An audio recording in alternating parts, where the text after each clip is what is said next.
Hi, it's the CHGO Blackhawks Podcast. I had to change it up. I realized I do the same thing every day. You scared me. I was like, wait, did something go wrong? I'm Jay Zawoski with Greg Boyson and Mario Turbasi. We're presented by PointsBet. Use promo code CHGO when you sign up to get 2 risk-free bets up to $2,000. But that's not all. If you make a $50 or more first-time deposit, you'll receive a free CHGO membership. That unlocks all of our great web content, and you'll even get a free shirt of your choice, like my CHGO Fire shirt here from the CHGO Locker. So, recapping, $2,000 in free bets, a free CHGO membership, and a free t-shirt from the CHGO Locker, all for making a $50 or more first-time deposit at PointsBet. Thanks for joining us. It's Wednesday, so we will continue our player evaluations. Today, Calvin Haan and Alex DeBrincat are on the docket. But first and foremost, happy anniversary, Hawks fans. Hey, where were you 7 years ago? 7 years ago today, the Blackhawks hoist their 3rd Stanley Cup in 6 years, 2015, if you can't do the math, defeating the Tampa Bay Lightning. What's special about this one is the Hawks finally get to capture the Stanley Cup on United Center ice. And Mario, you just asked about what are your memories? Where were you on the night of June 15th? Well, it was a dark and stormy night. It really was. It absolutely was. Yes, I remember I was with a group of friends and my wife. We were at the same bar that we were at in 2013 for the Game 6 clincher. So we thought, hey, Game 6 2015, let's do it again. And it brought the same results. And I am blanking on the name of the bar. It is now closed. It was on Irving Park, something saloon. That narrows it down. Yeah, it'll come to me. But yeah, that's where we were. It was like I said, yeah, stormy night. But it was a fun night, and it was. I remember that game being so tense because it was just each team had incredible chances back and forth, and you go back and you watch some of the highlights, and the Lightning could have been up 2-0, 3-0 in the first period. There was that Stamkos breakaway early in the second period that just. Whew. So Duncan Keith and Patrick Kane, they were the goal scorers. They get Keith especially gets a lot of the glory from that game. But hey, Corey Crawford shutout in a cup clinching game. I mean that's Andre Vasilevsky like. That is a legacy cementer. So it was a very fun night, and I am. Thank you for making me remember that night, because I will now do some producing on the fly. I will send Joey a video of myself from that night, and see if we can play it here. So yeah, you guys, talk amongst yourselves. What was your memory of 2015? I was actually at the United Center that night as a fan. My mom had gotten, she had a good relationship with a ticket rep that would get her the ADA section seats. And she's like, she can get 1 game per round. And she's like, I'm going to get game 3, guaranteed game. I was like, no, get game 6. She's like, why do I want to get game 6? It might not happen. I go, 2010, they won it in game 6. 2013, they won it in game 6. It'll happen. So she got that, and it was a really cool night because my parents were huge Hawks fans. They were going to the old stadium before they were married, dating in the 60s. They're the reasons I got into hockey. My dad passed away in September of 2012, so we had gotten my mom this little necklace that had a little vial on it that had some of my dad's ashes in it. So he was there for the cup too. So that was a really cool night. That's awesome. And that Duncan Keith goal, man, you can just feel the stadium, the whole arena just kind of okay. It's only 1-0, but damn, that took a lot of pressure out of the place. And then Kane seals it, and it was just party time from then on. I really wish, hindsight, of course, is 2020, but I really wish we could have enjoyed that a little more, knowing that what was coming next. I mean, I know we don't want to rehash stuff, but that summer was awful. That was the whole Patrick Kane stuff. And then, they haven't won a playoff series since. And, all kinds of ugly stuff has happened. So I think if we would have known that was going to be like the last real night, that it was like all about that team and all about the success, I think we would have enjoyed it a little more. We took some stuff for granted there, but man, it was a memorable night. Seeing the handshake, seeing the cup ceremony in person was, as a fan, was very special. I can't imagine that's, I don't know if I can call it a regret, but it's one of the downsides of being at the score and the role that I was on the air after every playoff game, which is great. But I was never actually in the building when it happened. So my night on June 15th, 2015, started at the Ogden, on Ogden, oddly enough, walking distance from the UC. The plan was for me to watch the game there and do the post-game show from there. And I got there well before the game was about to start. And I said, okay, I'm here for the broadcast. And they're like, we can give you that table. And it was basically like a tabletop, like the size of a bar stool. So this table. And I'm like, we are doing a live radio broadcast here. Like, I need more than this table. I need at least a folding table, something. Right, yeah. Nope, it's all the room we got for you. So, quick change of plans. I had to leave the Ogden and get back to I think it was NBC Tower at the time. Yeah, NBC Tower, and go watch and do the post game from there, which was it was better from a broadcast standpoint. Instead of having 15 people on top of me at any given moment, I was able to be in the comforts of a studio. But it would have been cool to be out among the people. And of course, there's always the hope that, hey, the Cup's going to come here any minute now. But didn't get to do that. But the Hawks did. Every time they won the Cup, a different Hawk would bring the Cup to the station, like a week later or so. Yeah. So 2010 was Ladd, 2013 was Sharp, 2015 was Brad Richards. Nice. So I got to bring Brad Richards up and the Cup keepers, to the studio. up through the elevator into the studios, which is very, very cool. So I made the mistake with Sharp. He was putting on the table, and I helped him. I'm like, whoops! I didn't even think of it, because everyone at work was like hugging it and kissing. I'm like, no, I'm a hockey fan. I know I'm not supposed to touch it. Yeah. And just instinctually, to help Patrick Sharp, I grabbed it by the bottom and top. I'm like, it was like an electric shock, But that was it. That was my moment touching the Cup, even though it was unintentional. Hey, you got to do it with Patrick Sharp. Yeah. That's kind of cool. Very cool. Yeah, and I think my Facebook post was handsome man, the Stanley Cup, and Patrick Sharp, or something like that. Nice. Something stupid like go. that. Yeah. Well, you're never going to win the Stanley Cup now, Jay, because you touched it before. You jinxed it. I've seen it. I've seen it in person twice in my life, and didn't touch it either time. But both of those times were after 2015, so I don't know how much that actually helped. I kissed it in 2010. I was okay. lucky enough There you to be part of a John McDonough's rally in Edison Park, and we had access beforehand to see it, and I kissed it. I didn't care. Like, I'm never going to be in the NHL. And they won 2 more since then, because I'm not on the team, so who am I jinxing? If Chris Draper's baby can dump in it, you can certainly kiss it. Yeah, if Troy Brower's kids can eat Fruit Loops out of it, then I could kiss. And the cool thing was, my sister took a picture. She had a really nice camera, amateur photographer, took a picture of me kissing it, and then she was able to like zoom in and figure out like I somehow miraculously kissed the 1961 Blackhawk. Hey. Oh, cool. Like, so that we were able to narrow it down based on zooming in and seeing what was right next to it. So Nice. That's see, it was meant to be. Meant Good to to be. know. And then I had to go get tested for various diseases. It's always a good call. move. And hey, I mean, this year's Stanley Cup final, both teams touched the conference final cups or trophies, so someone's got to win the cup, right? Or is it just going to be endless overtimes in Game 7 until someone? The Blackhawks still have a chance because neither They of those do. teams can win. That's true. The season is still on. My God, that's the Blackhawks music. All right, it looks like we have the video I sent. You sure you want to put this out there? Yes. Why isn't it working? This is the audio. We see this in the studio every day, minus the cigar. Is that Connor McDavid walking behind you with a woman not his girlfriend? It in fact was not. This was there goes your run for Congress. many beers into the night, and That's why you can't remember the name of the bar.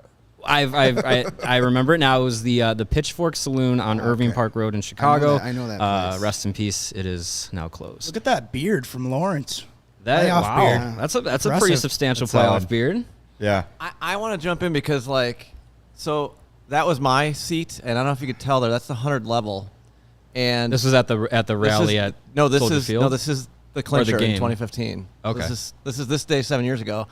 If you go back to that picture 1 second, between my ring finger and my pinky, that's Philippe Deneau, and I got to watch him eat an ice cream cone during the third period. Wow. And he was in a nice suit, and it's a shame that he never actually played for the Hawks very much. I And blame they got rid of you. him. I had to Yeah, sit it's your behind fault. this Lawrence guy. Get me out of here. Trade me the hell out well, of but Chicago. Trade me right effing now. And you were talking about that night. You didn't want that night to end. I stayed there for like 2 hours. I was just standing by the glass and just watching everything. And there's actually another photo. I'm not going to show it, but it's like you see Taves and Kane holding up the cup on the ice. And my buddy was a producer for Channel 7, so he's on the ice. He took a photo. I'm in the background of that photo, so I have That's a photo awesome. of sort of me with Taves and Kane in the cup. So you're kind of, sort of on the EA Sports cover of Yes. Well, Exactly. was supposed Yes. to be. Right. That's right. Yeah, that's me. And That was then, there's your one shot at fame, and There they you blew go. it. But then I went to hang out by Crossroads thinking the cup was going to come. It never did. No, Just stood there Well, for they like 2 they hours. still have pictures at Crossroads of, was it 2013 when it came? Yeah, probably It why might I have went been, there. yeah. He was soaked. Oh yeah. He was Well, just covered in beer and sweat and whatever else hit him And that night. hockey. many different cliches. many different things. But yeah, so that's my story. Thanks for letting me jump in. Yeah. I think I see you there on Hey, the you- EA Sports. You run the joint, Lawrence. You can jump in anytime you want. Well, and so that video of me is, probably an hour or so after the game. 3 hours later, I was producing a sports radio show in Milwaukee, the morning show. So that was Ooh, that had to be a fun drive. that was an interesting shift. Yes, but I will take credit. That was the only time in that station's history that the Chicago Blackhawks had a segment, 15-minute segment on that station because of me Doing the and, Lord's work. Yeah, I just you got to serve those Wisconsin Blackhawks course. fans. Is there any, I'm curious about that. Because you said yesterday when you were in Wisconsin, you were sort of deciding which team to root for. Yeah. Would you say hockey fans there are Hawks fans, or do they is it split? It's Every kind of there's picks what they want? it's kind of mixed. In the area that I grew up in, it's because it's so close to Illinois. There's a lot of Cubs crossover, Bears crossover. The Blackhawks definitely have a presence in that section of the state. The Admirals being affiliated with the Predators, there's a lot of Predators fans because of that in the Milwaukee area. Northwestern Wisconsin, there's a lot of Wild fans, Wild and Jets fans too, which is It's got to be is weird interesting. though, but because in Wisconsin you hate all things Illinois and you hate all things Minnesota, and those are your You're supposed to, yeah. Those are your two closest geographically teams, teams yeah. to choose from. So There's- the Jets there's- make sense. The Predators yeah, make sense. there's Red Wings fans too, and I think just because they don't have a team, You can root for there's a whoever. little bit of geographical, but then there's also we don't have a team, so I'm just gonna pick whoever I want. Yeah, So the it's a Predators make hodgepodge. sense because Admirals has been the Predators affiliate for years. For a I mean, long guys like time, yep. Pecorine Yeah. and Shea Weber played. Ryan in Milwaukee. Suter all Yeah. played in Milwaukee, So yeah. it's not like that's been a long relationship. So that makes a lot of sense. Yeah. It's Greg, your point is right. You don't really realize when it's over until it's way past over and way past time to appreciate it. And I think there was still a feeling of after 2010, you're like, wow, we got our cup, right? There, it happened. Mm-hmm. Then you get another one in 13. You're like, wow, we're never going to be beaten. Two So then in 15 4 kind of feels the years, same yeah. way. Another one's going to come, and then it just happened so quickly. Well, especially when you consider that if it wasn't for an errant knee pad, they probably would have won 3 in a row. They would have won in Yeah. 2014. Would've had a They win chance that at it game at 7. least, They yeah. would have beat the Rangers. Come on. Oh yeah. So you're that talking was 3 the in a row. cup final was whoever won that game. Right. Yeah, the Stanley Cup should have been awarded right then and there. Yeah. Just on a technicality for the Well, Rangers. and I remember the 2016 postseason, going into the 2016 and 2017 postseasons, and thinking, hey, they got it. They have as good a chance as anyone to make another run. They go 7 against the Blues, and Brent Seabrook's shot goes a little bit, quarter, as they say in Mighty Ducks, a quarter inch the other way, and you got a tie game in game 7, and things could have been different.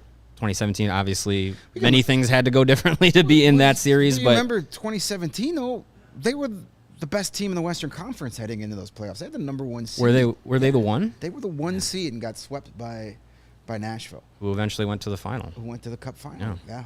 Yeah, and then at that. Was that the year they went? Yeah, it was 17. Yeah, 2017. Mm-hmm. Yeah. They lost to Pittsburgh. Yeah. So. Every chance to win is sacred. It really is, and you never know when it's going to come back again. And if you're a big Lightning fan, take heed and enjoy this final it. because you never know absolutely when it's going to happen again. And for your Avalanche fans, been waiting. Enjoy. You've been waiting a long time. Been waiting for this moment to enjoy it. And you know what? You guys have an amazingly bright future ahead of you, but you still got to play the games. Ask Dan Marino. Everybody told him after losing the Super Bowl in his rookie season, "Oh, don't worry, you'll be back one day, kid." And he never even sniffed it. No. So enjoy it. As you're a fan, I know you live and die with every shift, every goal, but just kind of take a step back and enjoy it because you never know if or when you're ever going to get to that spot again. Yeah, just speaking personally, sure, I enjoyed the hell out of it and all the things that came with it for me personally and professionally. But I do wish I had taken a zoom back and appreciated it in the moment of, oh my God, because there was always, I think for all of us working in the industry one way or another, there was a little bit of stress tied to it. There was work tied to, so it was never just fully just enjoy it, right? And I wish I had taken some time to just step away, forget about the work element of it for a second, and really reflect on, oh my God, something that I never thought would happen in my lifetime has happened 3 times in the last 6 years, and I really need to appreciate this. And I think now looking back on it, as we've done on our Throwback Thursdays and things like this, it's almost like for the first time I'm really reflecting on it. Going back and watching that 2010 DVD to kind of refresh my memory for our Throwback Thursday show, that was awesome. It was getting goosebumps watching that. Because there's so much you forget about. Yeah. And even players and moments and these little things that happen along the way to a championship that time sort of just erases from your memory. It's great to recap them, and I look forward to when we do 2013 and 2015 in the long form for Throwback Thursday someday because just looking back on that stuff was great. Great memories. And you mentioned the whole work aspect, and that's what I love what we're building here at CHGO because, if and when we can get back to that place with the Hawks, we'll be able, yes, we're going to be working, covering those games, but we're going to be able to experience it with the fans and as fans as well, which I think will be unique from any other of those runs that we had to do in the past. So, good things are hopefully coming. It's going to be, it's going to take a little pain to get there, but, I have faith that if we stick with it, we'll at least be able to enjoy some of those late night playoff games and with our great CHGO fans. Yeah, I mean, to quote Kyle Davidson, hop on the ride now because at the end it'll be worth it. And that goes for the Blackhawks and it goes for CHGO. Perfect Absolutely. Symmetry between the two, we really between are us and them. Sort of running side by side, aren't we? It's going to make for a lot of really cool stuff coming up in the next few years. That's for sure. Well, and if you're enjoying CHGO, and I know you are, the best way to support us is to download that PointsBet app and use the code CHGO when you sign up. Do that right now, and you'll get 2 risk-free bets up to $2,000. But also, if you make a $50 or more first-time deposit, you'll receive a free CHGO membership. That unlocks all of our great web content. Our Stanley Cup predictions piece came out today. More to come later today. And you'll even get a free shirt of your choice from the CHGO locker. That's 2 G's in free bets, a free CHGO membership, and a free T-shirt from the CHGO locker, all for making a $50 or more first-time deposit at PointsBet. It is your home for live in-play betting and just in time for the NBA Finals live NBA same-game parlay. You can build your perfect live NBA same-game parlay only with PointsBet. Combine your favorite bets anytime during the game, and if you want more, you can always boost your live same-game parlays. Watch live, parlay live, and boost live with PointsBet. And a reminder, online sign-up is available now in Illinois. Get your phone out. You are good to go from start to finish in minutes. So what are you waiting for? Once the game starts, don't just bet. Live your bet life with PointsBet. Gambling problem? Call 1-800-522-4700. And real quick before we get into our player evaluations, I want to give a quick shout out to, speaking of championship runs, the Chicago Wolves. Yeah. They punched their ticket to the Calder Cup final last night. This is their technically second straight appearance in the Calder Cup final. They were there in 2019. There haven't been any playoffs since then. So it's their second straight trip. Last time they were there, they lost to the Carolina Hurricanes affiliate, and now they are the Carolina Hurricanes affiliate. So it's back-to-back Calder Cup final appearances for the Carolina Hurricanes organization as well. So they're going to host Game 1 and 2 of the Calder Cup final this Sunday and Monday nights at the Allstate Arena in Rosemont. So I'd recommend go check out a game.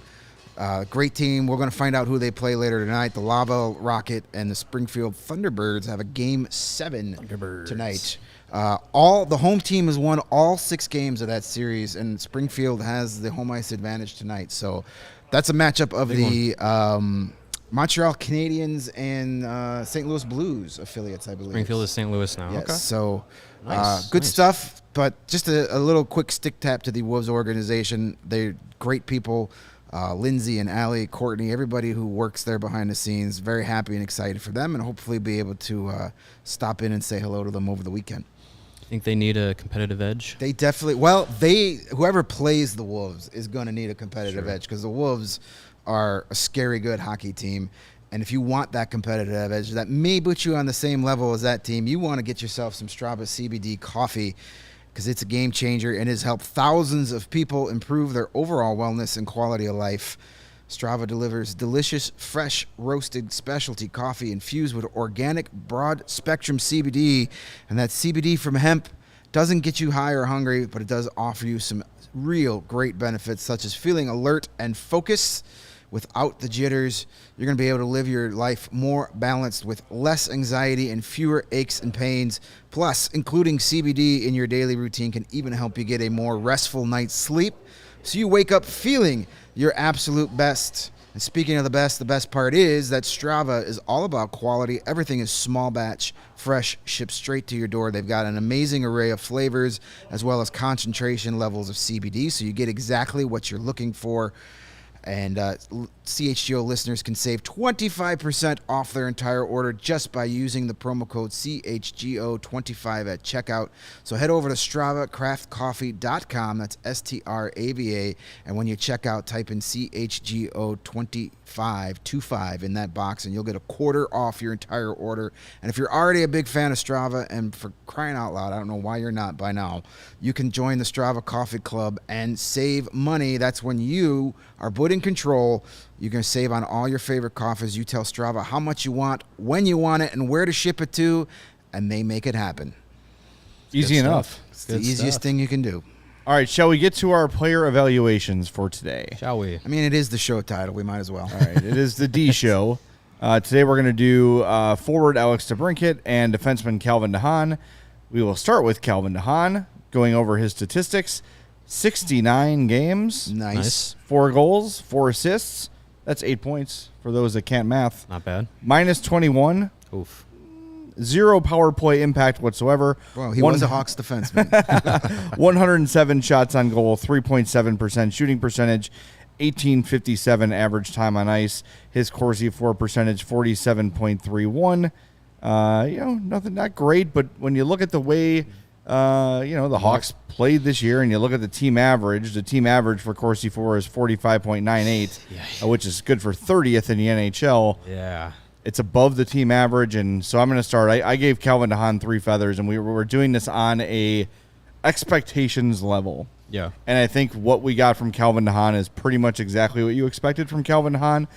Could have used him to stay a little more healthy, but looking at his last few seasons, seeing that he played 69 out of 82 games, that's about the expectation health-wise with him too. And playing the way that he does. Yeah. To get that many games out of him. And, he was battling injury. He was playing through and battling injuries late in the season.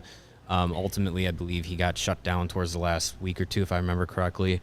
I think he led the team in hits and block shots, right? Both? Yeah. 172 block shots and 146 hits. Yeah, so he was all over the place physically for the team. So for him to play as much as he did, the way that he did, yeah, I think it completely fits the expectation that you could have that we could have had for him. I also went with 3 feathers. He was one of the better defensemen that they had from a pure defensive standpoint.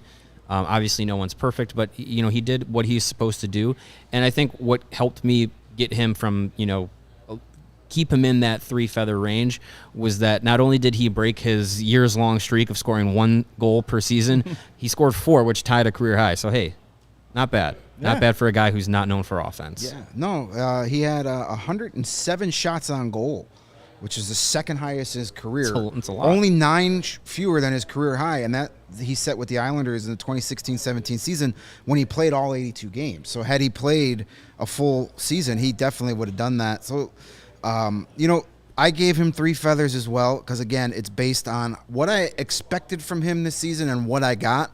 And it was pretty much right on, right where I wanted it to be. You got exactly what you wanted. A veteran leader, a guy that was willing to risk his body to make a play. He had to play with different partners all the times. Young guys that aren't, he had to take on a lot by himself out there. It seemed like Calvin DeHaan was on an island a lot this season. And he did the best with what he was given. I think if he likely will move on to a different team, he's a UFA this summer with all the young Hawks defensemen coming up. It makes sense to part ways, but he'll be missed a lot. He was a leader in that locker room. He was a great guy for the media. If you talk to anybody in the Blackhawks organization, they all love Calvin DeHaan. They all say what a great guy he is, wonderful personality, just a fun dude. Like he doesn't take, he takes his business serious on the ice, but off the ice, he's just like, he can be a little lighthearted a bit. Yeah. And you need that in a locker room. Every locker room has your guys that are just 24-hour hockey, but you need a guy to, make a joke and lighten up the mood every once in a while, ground you. And be approachable. Right. And he definitely was. He was always a guy that after a tough loss, he'll be the guy talking to the media and give you real stuff and tell you what's Real going answers, on. yeah. So he'll be missed if indeed he does move on, which he probably will. He'll be missed by not only the players but the media and the front office staff as well. A lot of people talking in the chat that they couldn't believe they couldn't get anything from him. Right. That was one of my biggest disappointments Absolutely. of Kyle Davidson so far, is the fact that he didn't trade him for anything. I guess he had said that he didn't get the value he wanted for him, so he didn't trade him, which I can respect to a degree, but come on, this is a guy you don't have in your plan. Get Right. anything. At It's this, someone that 'cause you now didn't he's have gonna plans walk, for. Now he's Yeah. likely going to walk this summer, and you get nothing. When Plus, you shut him down for the last 2 weeks of the year, Right. too. I wonder if that was part of it. I wonder if they knew he was hurt and teams were saying, "How hurt is he? Is he worth me? Is this worth me giving up a 3rd round pick, a 4th round pick, a 2nd round pick, whatever it is?" And I wonder if they, couldn't mask, "Hey, he's got XYZ going on with him." could be. That's probably what happened. This is so. I'm glad you said that because a lot of this context matters, and I think I'm pointing a thumb at myself. Like we lose sight of these things sometimes. Like Kyle Davidson can't ship an injured Calvin DeHaan in a trade, Right. And be like, "Haha, I got a 3rd round pick for a hurt guy." Not when he's 4 weeks on the job. Right. That ruins your reputation. Absolutely, it ruins the reputation, and it makes things hostile between you and another team. He already had that, right or wrong, with Toronto for the Marc-Andre Fleury rumors getting out. You can't, like, there's more to it than what we see, and there's more to it than what fans see. Yeah. And hopefully we can close that gap in the coming years, as we get more access and things like that. But, like, Kyle Davidson's not dumb.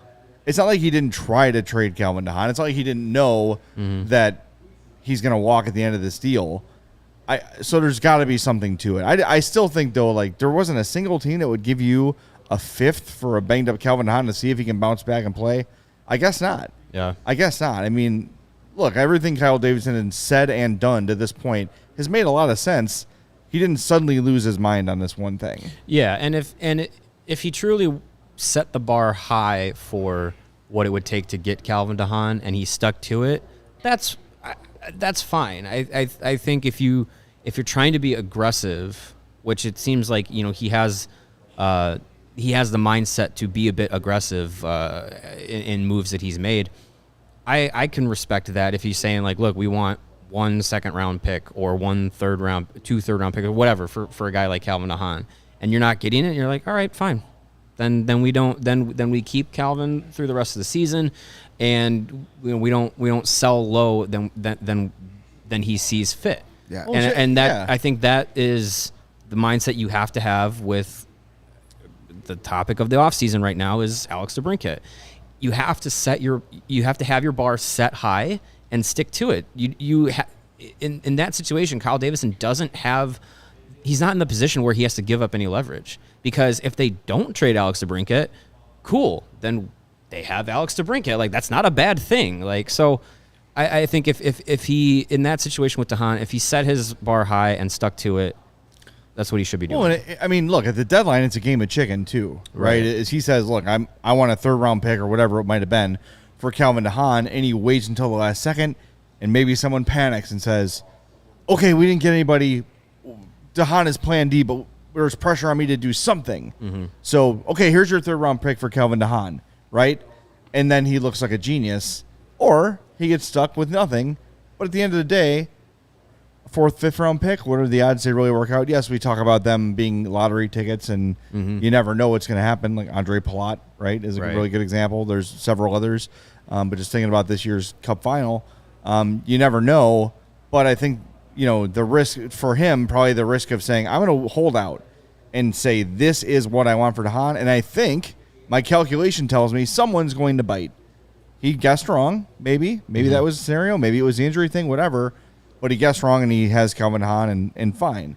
At the end of the day, it's not the end of the world. But there's just so much more to it than just, like, he didn't do anything. Right. And both of those lines of thinking are actually really good for him this stage of his career. If he set his value at this is what I have to have, and I'm not taking anything less, and then he showed that he wouldn't take anything less, that's actually really good a reputation builder, too, that to know that, hey, we just can't call the Blackhawks and just offer any old thing and get what we want. Maybe we used to be able to do that. No, this is a whole new ballgame. This guy is serious. He's a stern negotiator. We got to bring our A game when we want to trade with the Blackhawks. That's a really good reputation to have. Or if it was an injury thing and he was honest and upfront saying, hey, guys, he's not 100%, so it's up to you. That's also a really good thing to have out there, too, to say, hey, this guy's not going to jerk us around. This guy's honest. He's not going to screw us over. A little bit of transparency. And that may help you in future trades. Going, hey, remember when I helped you out and told you, hey, don't trade me for Calvin Haan? Right. How about you throw me a bone this time? How bad would it be in let's say, 4 years, the Blackhawks are in a position to add at the deadline. They grab somebody who is, a little maybe underperforming in whatever team. They're like, oh, we got a good deal on this, bringing this player in. Player comes in, bum knee, that sucks. Like, that scenario turfs out hard for the Blackhawks. So if in this case, if it was that he was being transparent about Haan not being 100% or, worth being moved away to another team, that can come back and help you in the end. If either of those scenarios is what played out, or maybe a combination of two, it stinks you didn't get anything you didn't get a 5th-round pick. But if it helps build Kyle Davidson's reputation, that helps him make better trades going forward, then it's hard to be upset. Absolutely. All right, let's move on to our analysis of Alex DeBrincat. 82 games, 41 goals, 37 assists at 78 points. He was a minus 13, 14 power play goals, and 14 power play assists. Minus 13, what a bum. 270 shots on goal. Not going to get any first-round picks for that. 15.2 shooting percentage. Averaged 20 minutes and 51 seconds on the ice. A Corsi for percentage of 48.77. Expected goals for 49.23. So, obviously, Alex DeBrincat was, I guess you could argue, between him and Patrick Kane, flip a coin, the best Hawk of the year. With that in mind, I gave him 4 feathers. Expectations were met and eclipsed. I think he played great. To start, honestly, I had him at 3.5 because he got a little cold at the end of the year. But he had done so much carrying of the team before that that it was honestly like sort of expected he'd run out of gas at some point.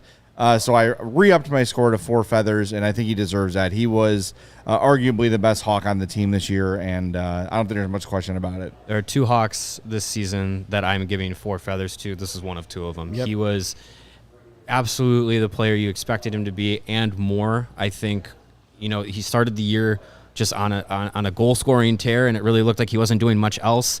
And then as the season went on, the rest of his game came along with it, along with the goal scoring. You really saw how he's transitioned in his professional years from being just a pure shooter, a guy who's just gonna create his own offense or be able to create his own offense and play off of Patrick Kane most often, Dylan Strome as well, and be able to be the shooter to those guys, being able to feed him. But then defensively, the way that his game has transitioned over the last few years, defensively this year he was very, very good for a guy who's not looked at to be a defensive player. So yeah, he was everything you could have asked him to be, and a little bit more. Saw his leadership come through this year as well. So 4 feathers all day. Yeah, for sure. I gave him 4 feathers as well. I mean, as you said, there's 2 guys on this team that are worthy of that. It's Alex DeBrincat and Sam Lafferty. No, I'm kidding. Taylor Radish. So, I like how Lafferty's become the punchline, even though he did actually exceed everything. Oh, absolutely. But it's the guy when I won the cup in NHL 22. Sam Lafferty's the photo I chose of the guy lifting the cup. Key cog of that cup run. I don't know why he has become kind of like the laughing, not the laughing sound. I don't know what the word is. He's like the punchline. It's an endearing thing. It's not like it's because we love Sam. It's not Lafferty. Gustafson jokes. Right. It's Sam Lafferty jokes, which are good jokes. Yeah, Sam Lafferty is exceeding. I'd love to get him in studio one of these days and chat about. He earned himself playing his extension. grindy That's hockey great. and keeping his head completely bald. He has hair in NHL 22 for the record. Wow. His headshot does though too. He's got like kind of a. You could tell it's starting to thin out. I think he was just like, you know Got what? that Jack Skilly thing going. Yeah, a little bit. made the decision Power alleys. to bald it down. Yeah. Yeah. Anywho, back to Alex DeBrincat, the man of the hour. We'll save the Sam Lafferty evaluation. Yes, there's a Sam Lafferty love fest on the way soon. It's coming. It's coming. But yeah, DeBrincat, you couldn't ask for more. If Alex DeBrincat wasn't on this team this year, we wouldn't have to trade Alex DeBrincat for the number 2 overall pick as the Blackhawks. We would have it probably. Yeah. So maybe. Well, they would. Oh yeah, the number 2 pick. Right. Yes, you're right. Yes. You're right.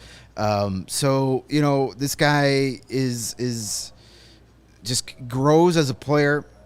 Set a career high of assists this year, 37 assists. So he's kind of debunking that all he could do is score goals. Yeah. He's a one-dimensional player. He is not a one-dimensional player. Yeah, people who are still calling him one-dimensional, They I don't haven't know watched. which Alex DeBrincat you're watching. You're not watching the games. Stop watching the 17-18 highlights.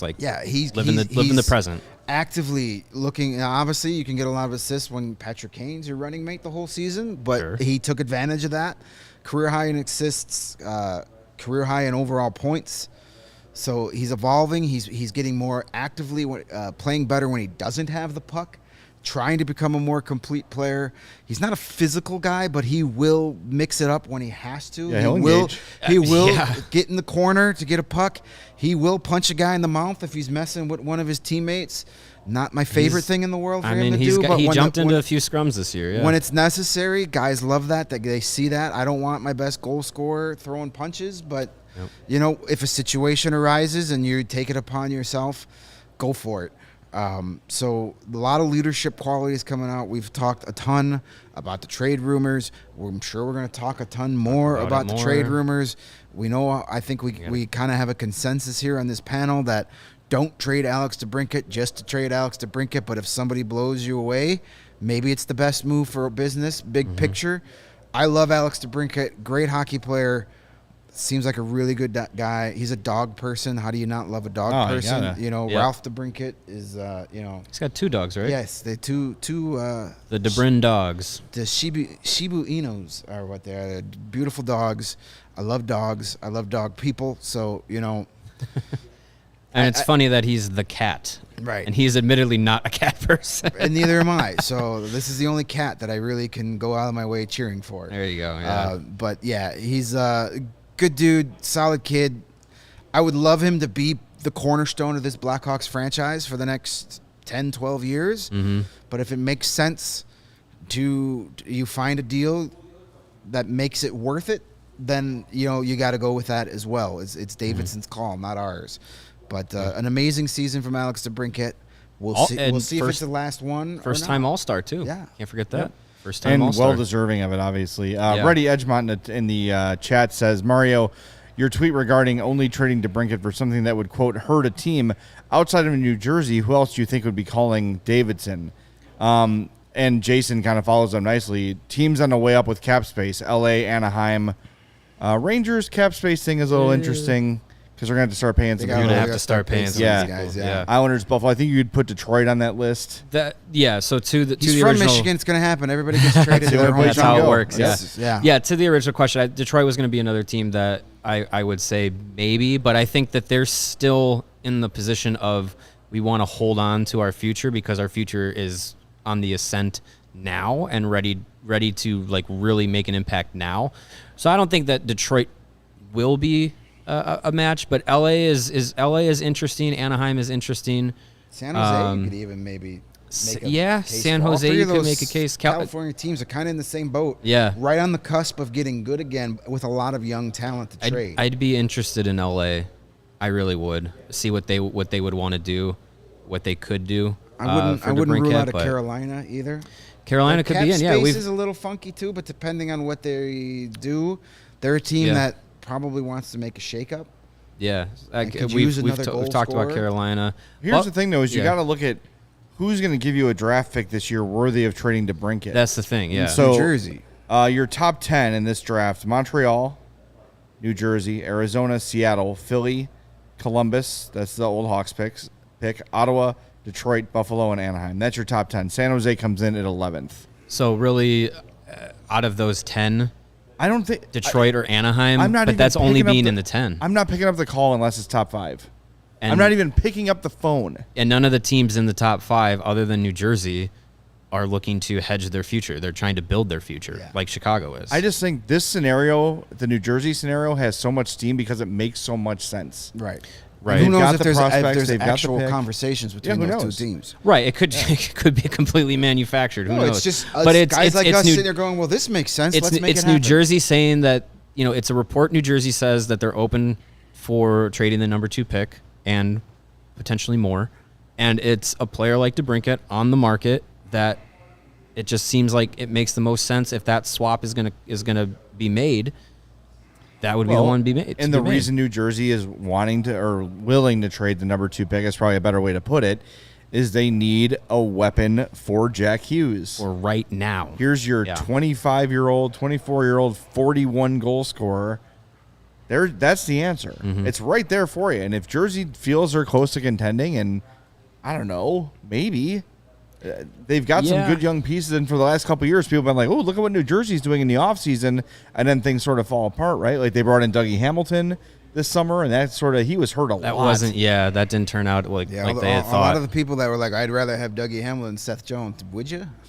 Not me. Not this past season's version of him, but you get PK Subban coming off your books from $9 million. Like that's a lot of space that you could use to And It get sounds Alex about like what DeBrincat. Alex DeBrincat would cost, doesn't it? That's DeBrincat, about, yeah. DeBrincat and Hughes could be just as dangerous as DeBrincat and Kane. Oh yeah, I mean For a Jack long for a time. longer time because Jack Hughes is what 20 now, 20, 21. Something, yeah. Jack Hughes turned 21 on May 14th. 21. So, So you've yeah, got- Just got over his 21st those birthday. two- those hangover. two for the Devils would be here's the next here's our decade. next franchise That's players. your Taves and Kane of the New Jersey Devils. but you don't get to hold on to Dawson Mercer and or Alex Holtz. That's the trade-off. Yep. But hey, if you feel like you're a piece away, That's a heck of a piece. yeah, it's a huge piece. The You're best. not going to do It's better the, than that. it's the best piece allegedly on the market this summer. David Pasternak, but who knows? I probably just because of the age factor, I probably would take DeBrincat over Right. Pasternak. Right, yeah. Get a couple more years out of that. Yeah, and to the point of whether they trade him or not, DeBrincat. Again, I'll reiterate: if they keep him, they don't end up trading him. It's very, very likely they are extending him, and it's very, very likely he'll be around when the team is going to be good again, and that is completely fine. I'm on There's board with no that. problems with that. I wonder if a potential new Alex DeBrincat Hawks contract comes with the promise of the sea. I don't know if that stuff matters. Or I don't know if that resonates or being matters put to in him. writing. But there is a little bit of a wink, wink, like, hey, we see you as the future leader of this organization. Mm-hmm. We're going to pay you to be that. We know the first few years are going to suck, and we appreciate that. And, we'll make every opportunity. Because, I mean, if that's the case and he stays here and is the face of the franchise, he's going to get all the ad money. Mm-hmm. He's going to get all the endorsements. He's going to get all, who's the injury lawyer he's already got? Howard Ankin? Howard Ankin. Yeah. He's already got that one locked He's going to up. get the Chevy deal from Taves and Kane. Yeah. Drive what drive Alex what the DeBrincat cat drives. Alex DeBrincat drives, yeah. Like all those things are going to start Definitely coming. drives a Chevy Equinox. Him and Sam Lafferty. Yes. We'll just there be you go. eating up all that 1-2 ad punch. money. There it is. DeBrincat and Lafferty. Yeah, I mean, There's no bad scenario here. Look, if the Hawks want to fleece the Devils and get the 2 pick and a top prospect, cool. and maybe more. Who knows? And maybe more, Yeah. right. But if they end up keeping Alex DeBrincat, awesome. There's someone Right. to watch and root for and to hitch your wagon to for the next 10 years while the Hawks kind of suck for the next 5. And it's like, you look at, he's a young player, he's an elite level player, and when you have those guys in the locker room and someone who could be the top leader in that locker room, could be the captain, could be the most bought in player. When you have that as a young player, like DeBrincat is, and then you bring in younger players that are going to come up with him, you're not necessarily taxing it to, here's a 35-year-old Jonathan Toews who has to bring along 20-year-old Lucas Reichel and 20-year-old prospect XYZ, whatever. You have a younger guy that can kind of connect to the younger players, and I think that would go a long way if he's part of the rebuild, bought into it, and looked at as a cornerstone for the team. Absolutely. It's going to be really interesting to watch, and like as the draft approaches, it's going to get more and more stressful for Hawks fans to see. Yeah. Oh my God! Because what What we is going thought to was happen, night yeah. one's going to be kind of boring. No first round pick. We'll just kind of hang out, Right. do our thing. And now with all these Once rumors, Minnesota was eliminated, it was like, oh, I guess they don't have a first round pick, and now it's like, oh my God, Uh-oh. they might have the second Man, pick. I think Yeah.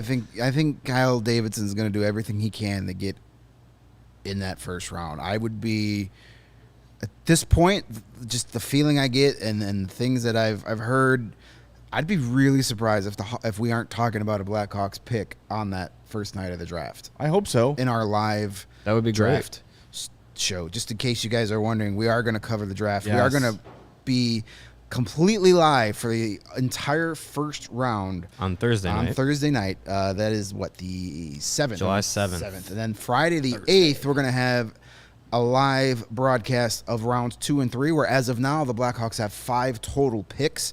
Obviously, that can change. There could be more, there could be less, depending on it. So that will be starting at 10 a.m. 10 on a.m. Friday the Get 8th. your Strava coffee. So we'll do live coverage of rounds 2 and 3 when the Hawks make a whole bunch of picks. Then we'll take a little break, watch the rest of the draft, and we're going to come back with a live recap to tell you all about all the new potential Blackhawks. So Friday night. if you're all about the Blackhawks draft, the NHL draft, there's no place else you want to be than right here. We got it covered. We're going to give you the best damn NHL draft coverage there is out there. So just keep it tuned in right here to CHGO. Lots of great stuff. Potentially some really cool stuff happening during those 2 shows as well. So we'll see. It's going to be a lot of fun. Would you say our draft coverage is only what Blackhawks fans need? I do now. Well, only what you need, or also known as Owen, is a 100% plant-based protein shake that gives you nutrition that works just as hard as you do. They have joined us recently here at CHGO as a sponsor, and we have been enjoying the Owen products already. All of them are free of artificial ingredients. They are allergen-friendly, no gluten or dairy, and easily digestible. And you may have heard about Owen from Chicago Bears quarterback Justin Fields, as he also follows a plant-based diet. Owen and CHGO are partnering up to give you an awesome offer. You can get 20% off your first purchase at liveowen.com with the code CHGO20. I've also tried to get back into working out a little bit. Got to get the summer body ready. It is work in progress. But with Owen, it's helping out. I feel great using it so far. It's definitely I'm using Justin Fields as the motivation. So you can join Justin and myself in motivating yourself as you get Owen into your workout regimen. Again, try Owen, OWYN, only what you need.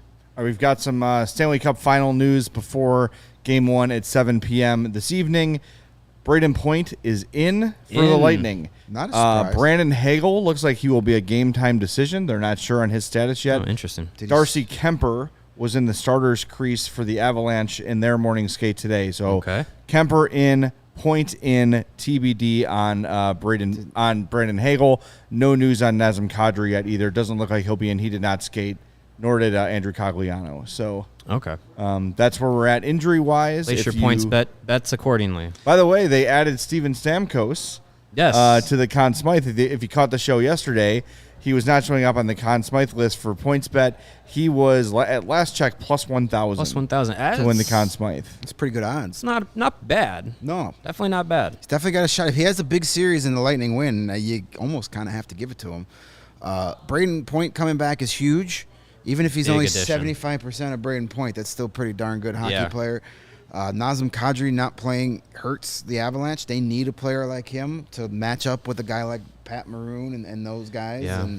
And Darcy Kemper hasn't played for a while, and it's a goalie that's been battling vision issues. So Yeah. not It's not ideal, but we'll see how that goes. That 12-day layoff for the Avs is. Yeah, tonight we'll see if they how are that first period goes. if it's rusty at all. But Which means Cale Makar scoring 18 seconds into the game. that's fine. That's what's going to happen. Let's do that. There was that stuff heading in the round 2 because they had the sweep and they had to wait for the Blues to finish, and then they score like in the opening minute of Game 1 of that series. I So believe so. Yeah.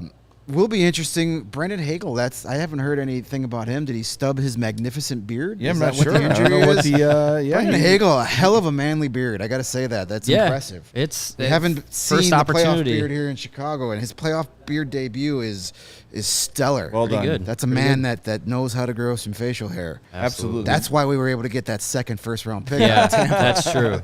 Have you seen That the is facial true. hair potential? Yes. Damn it, sold. We've been running a poll on CHGO Blackhawks since we established a Cup final, Stanley Cup final. Who you got?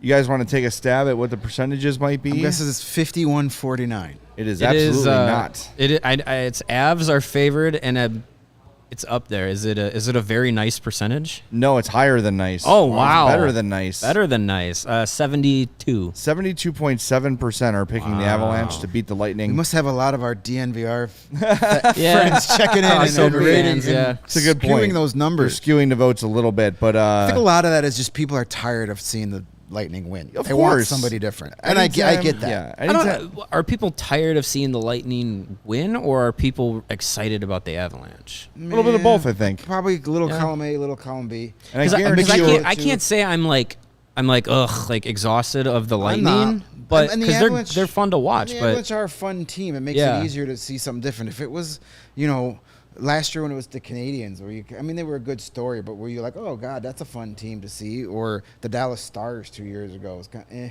if it was the St. Louis Blues, well, if it was that Blues that Lightning, poll would be I'm- the other way. It'd be 98% Yeah. Lightning, 2%. if it was Blues Lightning, I'd be down in Tampa with Hulk Hogan. hell yeah, brother.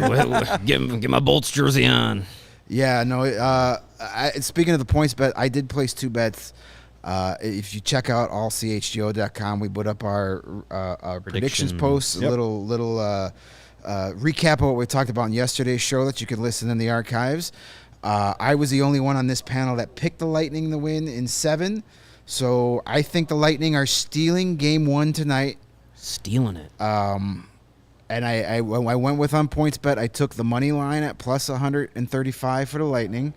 And then I also picked Palat as an anytime goal scorer. like He's it. a That's guy that's a good pick. and that was, I think, at 170 plus 175. Plus 175. That's Might good have been odds, higher yeah. than that. I'll have to recheck that. But it was good odds, and that guy Worth it. seems to score big goals in big games. So that's what I'm rolling with. I still think the Lightning are going to win. It's going to be a 7-game series. I just think the Lightning, until you beat them, I can't not pick 'em. I was listening to Elliot Friedman and Jeff Merrick on the 32 Thoughts podcast, and Merrick said, anytime I pick a game 7, it means I have no idea who's going to win. I very much resemble those remarks. Yeah. Because I'm like, Avalanche in 7, because I really have no idea who's going to win and how it's going to go. So I'm just going to say in 7 and hope that it's a great series, which I think we're pretty much guaranteed an awesome series. You never know. The Battle of Florida was a huge flop that we were all really looking forward to. But this one feels like it's going to be freaking epic. These aren't the Panthers. Like, this is the Avalanche. This is a different beast. Yeah. They got kind of contrasting styles a little bit. Should be fun. You know, the you can make all the cliches you want, the master and the student, all that stuff. It's going to be great. I can't wait for this series to start. If anybody is coming to my trivia night tonight in Mount Greenwood, I am going to apologize in advance for being super distracted because I will be watching the game. And then during whistles, I'll read some questions to you guys. There you go, yeah. I love that. See, people know. They know what they're getting when they go to a Greg Boyson trivia night.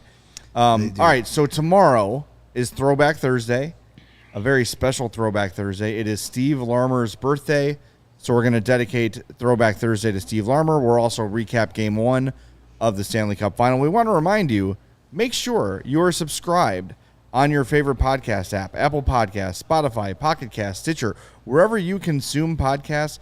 Make sure you go to the CHGO Blackhawks Podcast and all the CHGO podcasts.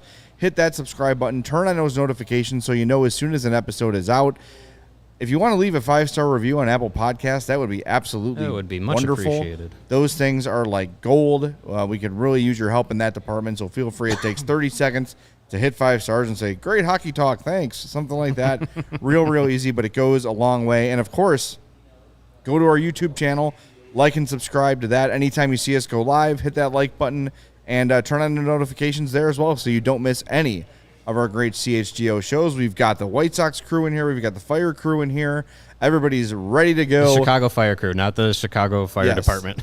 Chicago Fire, as I'm representing that podcast today. Yeah. With my It's a good newest shirt. CHGO shirt. I love this a one. good shirt. Great colors. All the CHGO shirts are awesome, honestly. Fantastic. So, yeah, make sure you join us tomorrow for Throwback Thursday. Also want to say, might be tomorrow, might be Friday, but we are efforting to get Blackhawks prospect Jalen Lipin on the show. He's with the Edmonton Oil Kings in the WHL, just won the WHL championship.